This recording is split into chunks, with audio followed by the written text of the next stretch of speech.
ಸಹಜ ಸ್ಥಿತಿ ಯೋಗ ಶಿಬಿರ ಅಂತಃಕರಣದ ಅಂತರಾಳದ ಕರೆ. ಈ ಯೋಗ ಶಿಬಿರದಿಂದ ಉತ್ತಮ ವ್ಯಕ್ತಿತ್ವ ನಿರ್ಮಾಣ ಹಾಗೂ ಆರೋಗ್ಯಯುತ ಸಮಾಜ ನಿರ್ಮಿಸಲು ಸಾಧ್ಯ. ಜೀವನದಲ್ಲಿ ಹಿಡಿತ ಹಾಗೂ ಸಮತೋಲನ ಸಾಧಿಸಲು ಸಾಧ್ಯವಾಗುವುದು. ಏರಿಳಿತದ ತುಮಲಭರಿತ ಜೀವನದಲ್ಲಿ ಯಶಸ್ಸು ದೊರೆತು ಸಂತೋಷದ ಹೊಳೆ ಹರಿಯುವುದು. ನಿರ್ದಿಷ್ಟ ಗುರಿಯ ದಾರಿ ಗೋಚರವಾಗುವುದು. ವ್ಯಕ್ತಿಯ ಅಂತರಂಗ ಹಾಗೂ ಬಹಿರಂಗ ಪರಿಣಾಮಕಾರಿಯಾಗಿ ವ್ಯಕ್ತವಾಗುವುದು.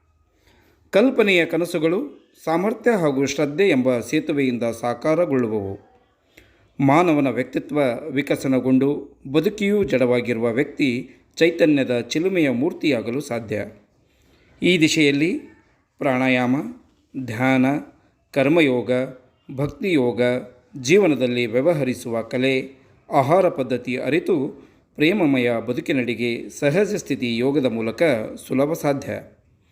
ಈ ಸುಲಭ ಸಾಧನದಿಂದ ಅರ್ಧ ತಲೆನೋವು, ಅಸ್ತಮ, ಮಧುಮೇಹ, ರಕ್ತದ ಒತ್ತಡ, ಸಂಧಿವಾತ ಹಾಗೂ ಇನ್ನಿತರ ದೇಹ ಬಾಧಕಗಳು ದೂರವಾಗುವವು.